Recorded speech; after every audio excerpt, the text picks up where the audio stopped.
Hi guys, this is Alowen, and today I'm going to do the promised video about my trip to Belgium this summer. Now, I guess this takes special, or not takes special consideration, but comes very timely for those who know that the one Lilium is going to Belgium soon, so if she happens to watch this, maybe it'll be inspiring for her. But I promised this video before I left, and I wanted to do that, get that done. Now, I'm just going to kind of talk, and you'll see pictures go as the background, so I'm not going to be talking about specific pictures.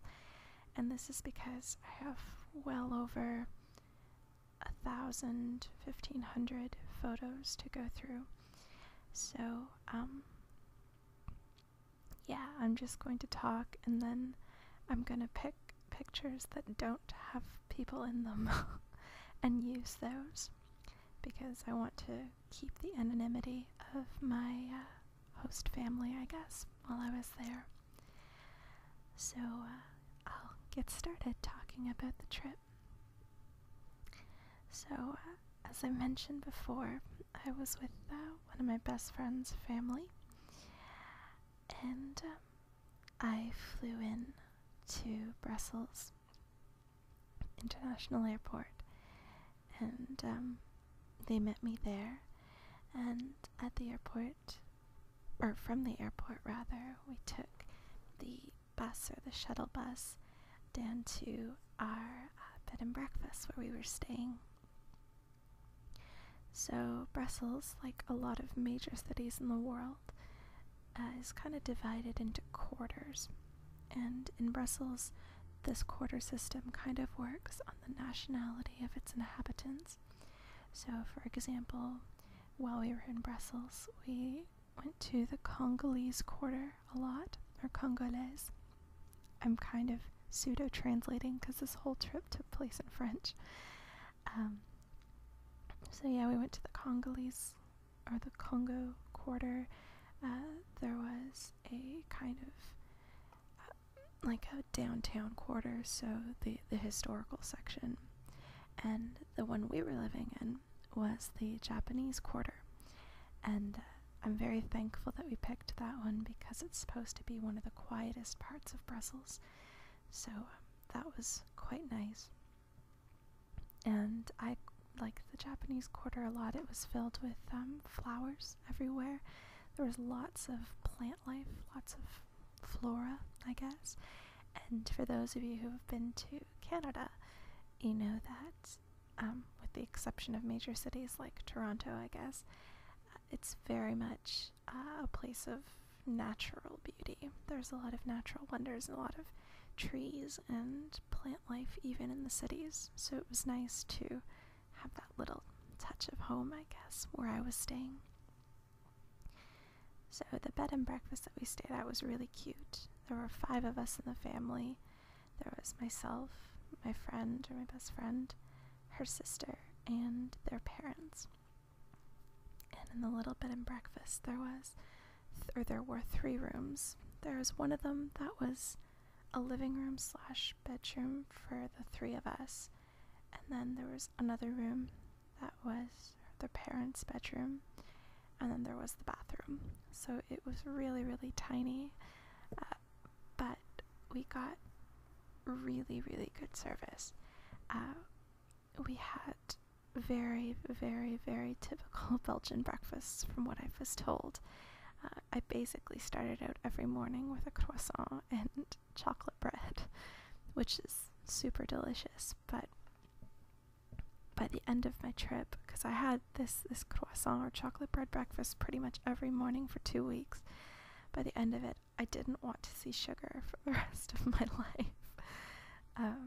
It was quite something, and probably if I have any Belgian listeners, you can correct me on anything. This is, like a little disclaimer, this is my experience in Belgium as a Canadian with a family who is Belgian in origin but no longer lives in Belgium. So, disclaimer, my impression may not reflect the actual nature of Belgium and other Belgians.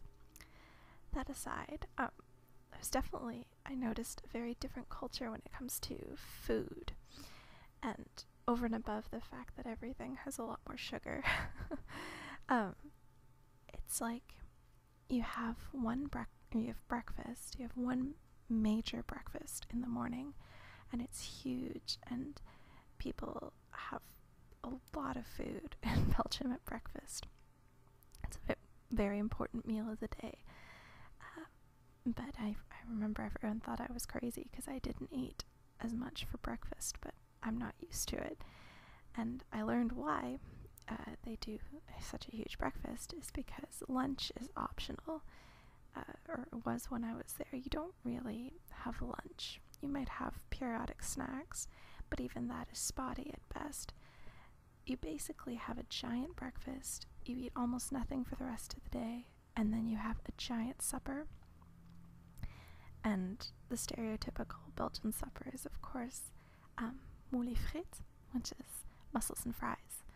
And we had that at what is apparently the spot to go to in Brussels, which is Chez Léon. And yeah, it was definitely very different. For those of you who are from North America like myself, you'll definitely notice a difference in the fries. And apparently that is because the European fries are deep fried in animal fat, whereas we would deep fry ours in like corn oil or olive oil less, but like a corn oil or some kind of vegetable-based oil. So the fries I found in Europe were a lot more filling than the ones we have here.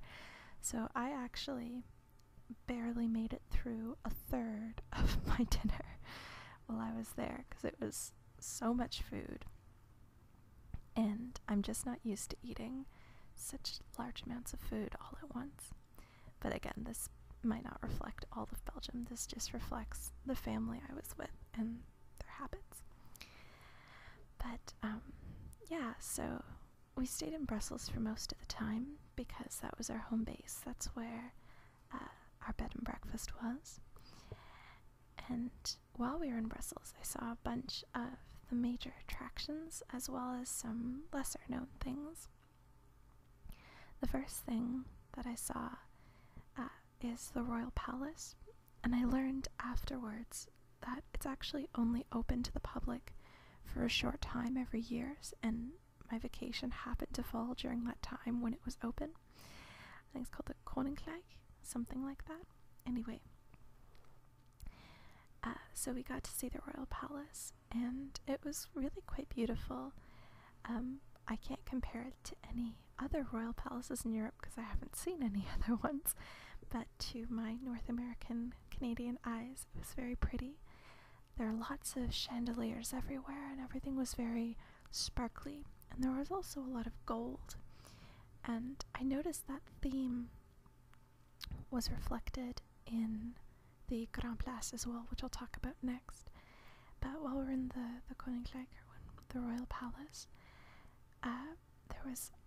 it was very much divided into exhibits. Like, you could tell that this was not the Royal Palace that was used by the royal family anymore. It was very much the historical Royal Palace.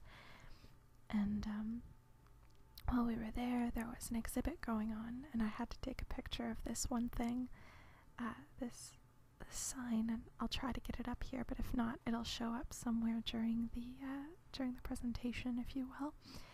But they had an exhibit about ancient Asian musical instruments, and they entitled it Heavy Metal. And since some of you may know, my husband's a huge phonic aficionado, which is Taiwanese black metal, I had to take a picture of that for him. I thought it was too perfect. But yeah, I enjoyed my time at the Royal Palace. It was very pretty, very well taken care of, obviously, and well maintained. So that was the first thing that we saw. I got to see a royal palace, a European royal palace, which is cool for me. And also, outside the Royal Palace, we happened to come during the Brussels Summer Festival, which is a huge music festival, I guess, in Belgium. And there was a giant concert outside of the Royal Palace, so it was kind of a bizarre juxtaposition. You had this old palace, and then you had this new concert facility that was just taking up the road in front of the palace. So that was kind of cool. I didn't know any of the bands. I assume they're bigger in Europe than they are in North America, but it was still fun. So the next thing I said I'd talk about was the Grand Place, and that was quite spectacular. That's kind of like the Times Square of Brussels, is the best way I can describe it. It's this really old quarter, and this old, almost like a courtyard, and there's huge buildings all around, and in the center of the Grand Place there's a bunch of artists, and they will do paintings of basically monuments in Brussels and just all over Belgium, but mostly Le Grand Place, Main-Campus, the standard ones. And they'll sell those artwork pieces to tourists because it's a major tourist center, this Grand Place area. And I did actually go buy 2 paintings, one for my cousin and one for my husband, because wherever we go, we take one piece of art back with us, so we always remember all our travels. But yeah, the Grand Place, I was mentioning the gold in the palace, and I guess they recently redid the Grand Place when Brussels became the capital of Europe, and it's like there's a lot of gold. I don't know if filigree is the correct word, but a lot of gold accents on all these buildings, which have been cleaned up and redone for the capital of Europe thing. And it's really quite, it's very French is the best way I can describe it. There's a certain aesthetic that I notice being a Anglophone in a Francophone university here in Canada. And there's a certain sense of fashion and sense of beauty that the French community has, and there's another sense of fashion and beauty that the Anglophone community has. And the kind of beauty that I saw in Le Grand Place was very much a French aesthetic, and that's again based on my experience as an Anglophone in a Francophone community here in Canada. But that's the best way I can describe it. It's certainly very beautiful, but the gold, I think it was really the gold that gave it that French aesthetic. And there's tons of statues in all these buildings, and every statue is unique, which is what my host family pointed out to me, and it was really cool to see there were men, there were women, and when you look close, or when you're looking not closely but kind of glancing at it, you don't notice all these details, that every single statue is unique, but when you look, they're kind of like snowflakes, not one of them is the same.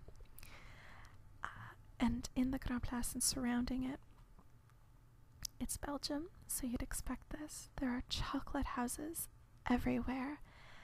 It's a chocoholic's dream. I'm sure Switzerland is like this too. I mean, I've never been there, but I imagine, because they're also so famous for their chocolate. But in Belgium, my analogy, and only Canadians or people who have been to Canada will understand this, so I apologize for my international viewers, but in Canada, if you walk long enough in a straight line, you'll find a Tim Hortons, or Timmy's as some people call them. Well, in Brussels, if you walk in a straight line long enough, you will eventually find a chocolatier. And it probably won't take you very long. You can get off the metro anywhere and just walk in a straight line, and eventually you'll find a place that sells chocolate. And the one that I saw the most was Neuhaus, N-A-U-H-A-U-S, and that's where I got all my chocolates for family back home. But there were other ones too. Leonidas was another one I saw a lot of, and Corny, or Corny, not really sure. I can't remember what they were called.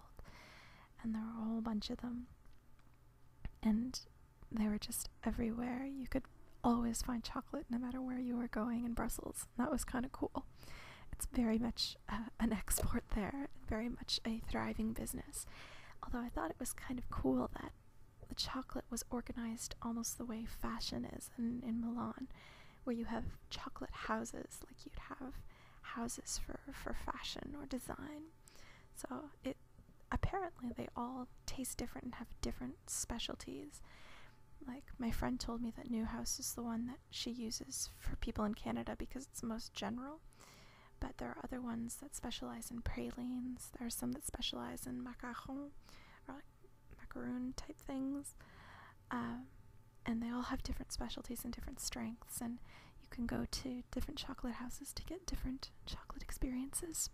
So for chocoholics, I definitely recommend Brussels. And of course Switzerland, because Swiss chocolate is just beautiful. But another thing that we had in Brussels, food related, was Belgian waffles.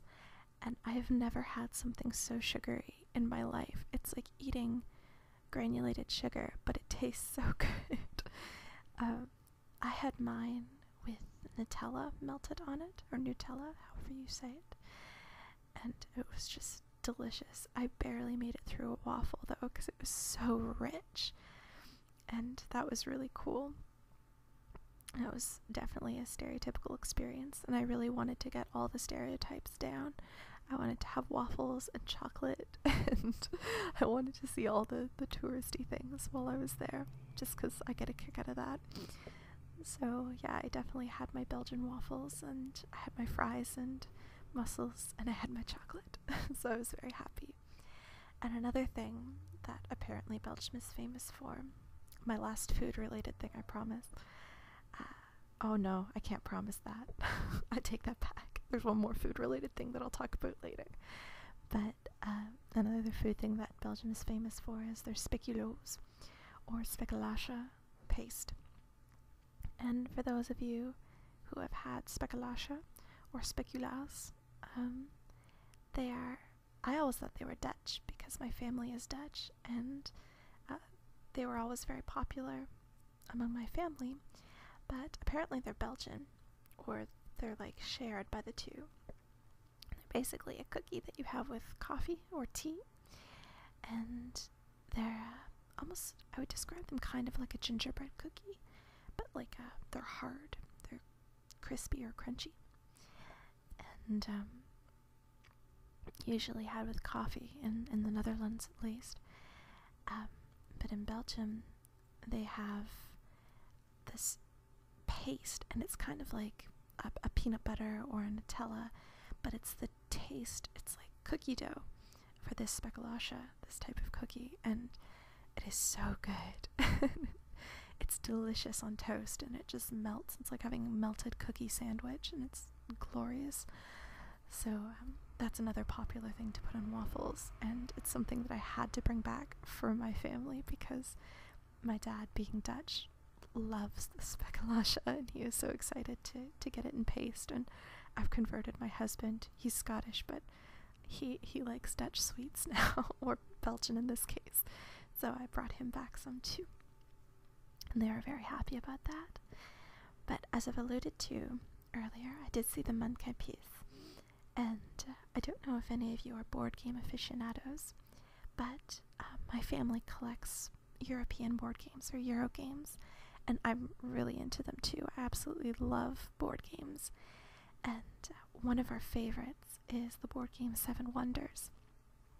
And for my parents' birthdays, I got them a kind of combined gift, and I got them this expansion pack to Seven Wonders, and it adds more wonders that you can play. And one of the wonders that they added was actually the Manquin-Pis, which was really cool because I bought it before going to Belgium, and then I got to actually go to Belgium and see it. It's the only one of the wonders that I've actually seen from that game, so that was a really cool experience for me. But yeah, so I got to go see the Manquin-Pis, and it's this tiny little statue hidden away in a corner of Brussels, and it's basically a little cherub-like boy peeing, and I don't know why it's so famous, but it's a huge tourist attraction, and I've never seen so many Japanese people congregated. Like, speaking of stereotypes, it was amazing. It was like all of Japan showed up the same day we did to take pictures with this Manquin-Pis. So it was kind of bizarre being in Europe and being surrounded by Japanese everywhere. but it was very cool to see the Munkampies, this very famous symbol of Brussels and of Belgium. And so, yeah, that was kind of neat to get pictures with that. And when we actually went to see him twice. And the first time we went, he was dressed up in, I believe, a Rasta costume. I think it was celebrating something to do with Bob Marley that day. I don't know. But he definitely had on the colors of Jamaica and Ethiopia, I believe. And so that was kind of cool. He was all dressed up when we saw him. And then the second time we went to go see him, he was just himself. He wasn't dressed up. But he gets the Munkampies dressed up in costumes for different events throughout the year. So that's kind of neat. So I was very happy to see that. And speaking of symbols of Brussels and Belgium, I also went to go see the Atomium. And to get there, we took a tour bus, and it was like a double-decker tour bus, and the top of the tour bus was open air. So you basically had the wind in your hair, but you were sitting down comfortably, and you had this little dial in front of you, and they gave you headphones, and you could listen to a tour guide speak in basically whatever language you wanted about the different sites that you were seeing on your way to the Atomium. So that was fun. And the Atomium itself was very impressive. In pictures, I find it doesn't do it justice in the sense of how huge it is. It is really this massive monument, and from different parts in Brussels, if you're in the high town, or the higher part of the city, you can see the Atomium from different viewpoints. But when you're actually standing in front of it, it's really impressive. It's, if I remember correctly, it's an atom of iron magnified 165 billion times. So, I mean, an atom is very, very tiny, but you magnify anything times a billion and it's going to be pretty big. So 165 billion times they magnified it, and it's this huge structure. And so you get there and you have to stand in line for what feels like forever and buy your tickets. And so we got our tickets and we stood in line even more, and you take this elevator, and it was built for one of the expos. I don't remember which one, but at the time it was built, it was the fastest elevator, at least in Europe, if not the world. So you shoot up these hundreds of meters in the elevator in like a second or a couple seconds, and then you're at the very, very top sphere of the Atomium, because you can go in all the different spheres, or most of them, and from there you get this gorgeous panorama of all of Brussels. And I'm a bit paradoxical. I'm terrified of heights, but I absolutely love having a view. I guess so long as I'm enclosed in something, I'm okay, as long as I can't fall. I get bad vertigo, but I loved being at the top of the Atomium and seeing all of Brussels from way up high. It was very beautiful, very cool. And when you go in the other spheres, you can have different basically exhibits that talk about the expo and the building of the Atomium and the specs for the structure. And there's also, we didn't actually go to it because you can see it from the top of the Atomium, but nearby is the Mini Europe, which I think was built for the Capital of Europe thing, and it's all of the great monuments of the world, or at least of Europe, built in miniature. I'm not sure if it's with Lego or what exactly they did, but that was kind of cool to see from up high as well. You can see Big Ben and the Eiffel Tower and all these different monuments in tiny format. So that was really neat. Now, we weren't just in Brussels. We also traveled around basically the whole country. I saw almost all of Belgium while we were there. And I don't have as many pictures of the south, the Namur, the Walloon province. And that's because when we were there, we were visiting mostly family. And so I didn't take as many pictures because we didn't really, or I didn't really want to put those pictures online because I want to preserve their privacy. But the south of Belgium was much more I would say, natural looking than the center, which makes sense because Brussels is a commercial center and it's a political center, so it's going to be more buildings. But in the south, it was very, very rural and very much what you'd imagine Belgium would look like. And while we were there, I got to try, and this one will be the last culinary thing. I got to try what they call an Américain, which is apparently a Belgian specialty, and it is basically raw beef, I think, and you have some kind of oil, I think it's olive oil, Worcestershire sauce, capers, and some other thing that I can't remember, and it's like this meat paste.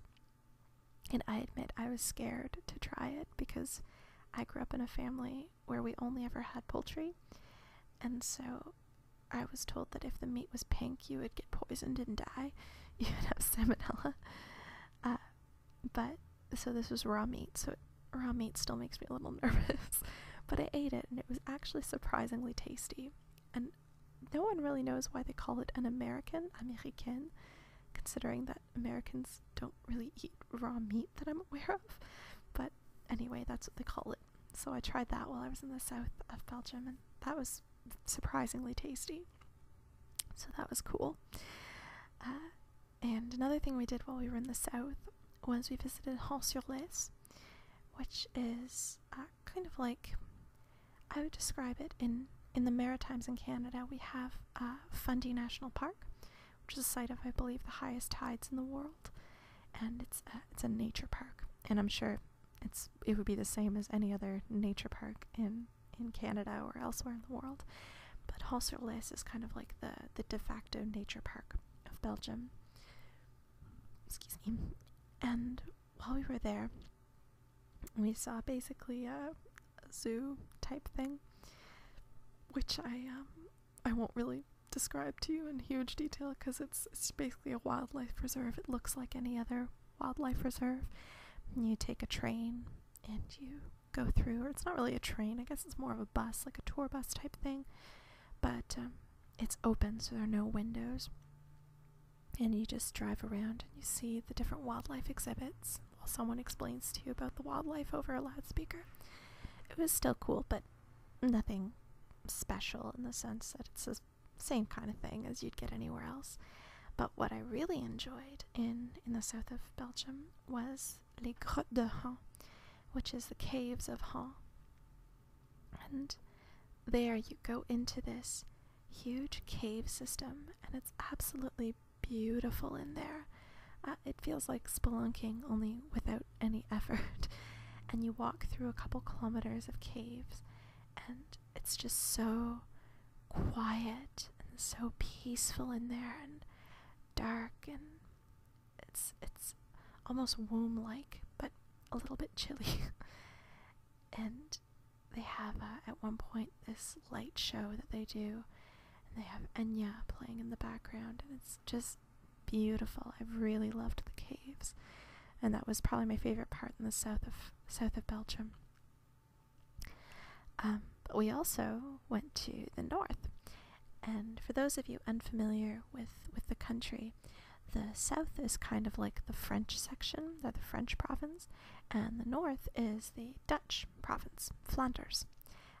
For many of you who have a tie to Remembrance Day, you'll remember In Flanders Fields, the poppies grow between the crosses row on row, which was written by a Canadian, incidentally.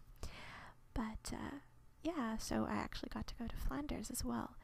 And while we were there, our first stop was in Bruges, Brugge, I believe is the Dutch way to say it.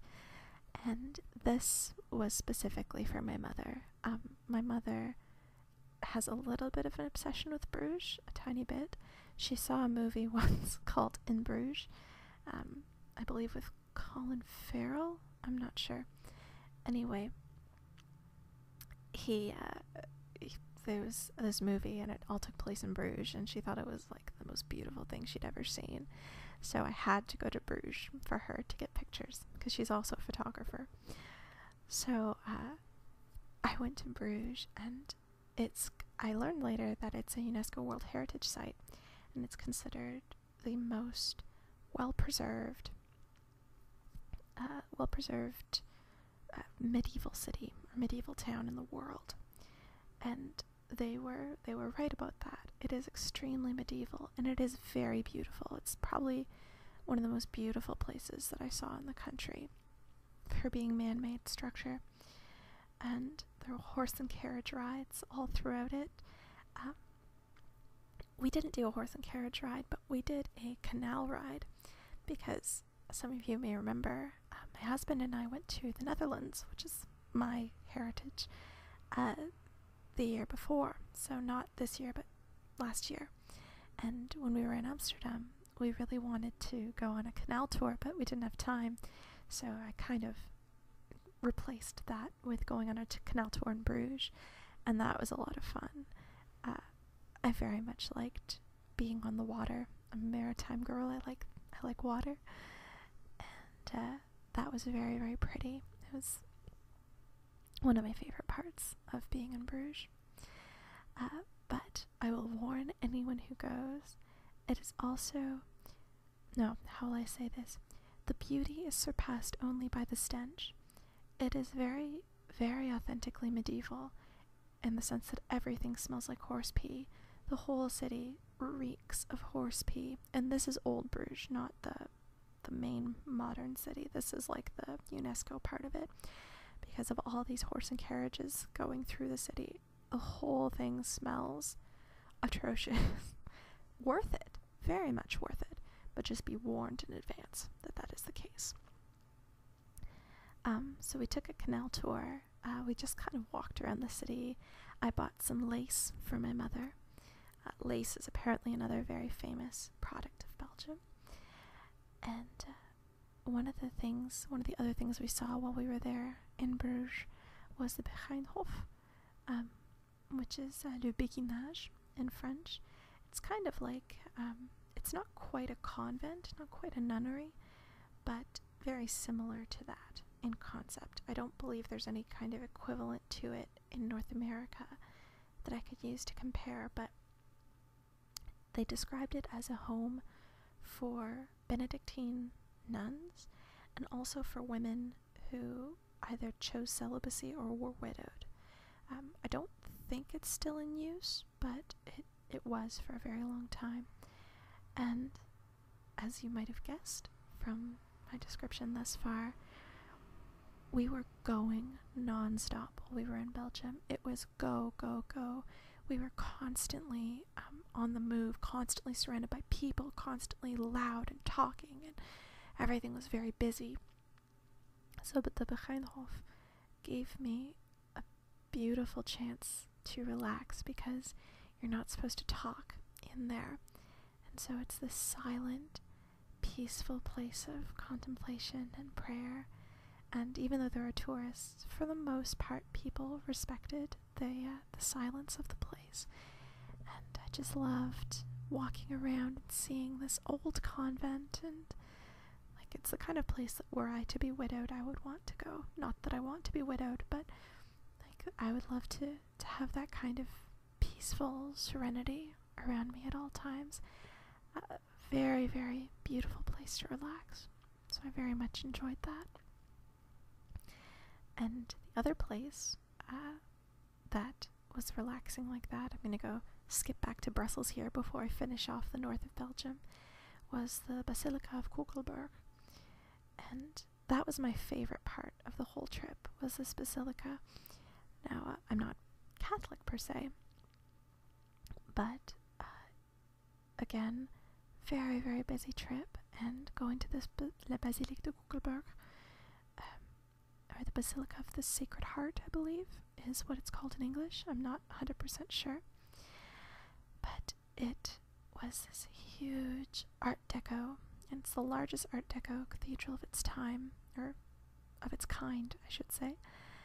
And this beautiful domed building, and you go inside and it's completely silent, and you can hear your footsteps wherever you go, and it's this massive place, and this huge domes, this beautiful acoustics.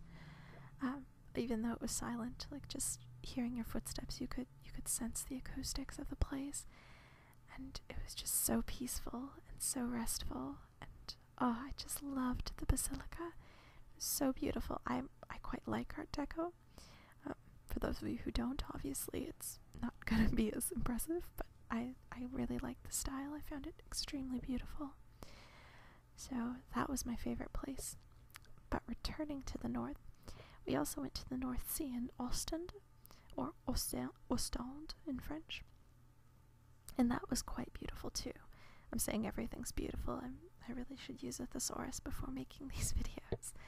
But the North Sea, it was a really bright sunny day when we went, and we just basically walked around on the boardwalk for hours and just got a lot of vitamin D that day.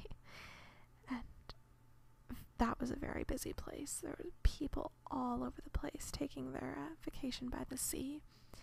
But I had a really good hazelnut gelato while I was there. I remember that. That was really, really tasty. And what else? Oh, the sea itself. Again, I'm a maritime girl. I love the sea and the ocean. So it was nice to see that as well.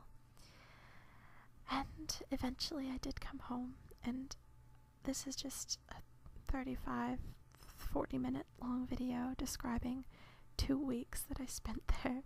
So obviously this isn't going to be the whole thing.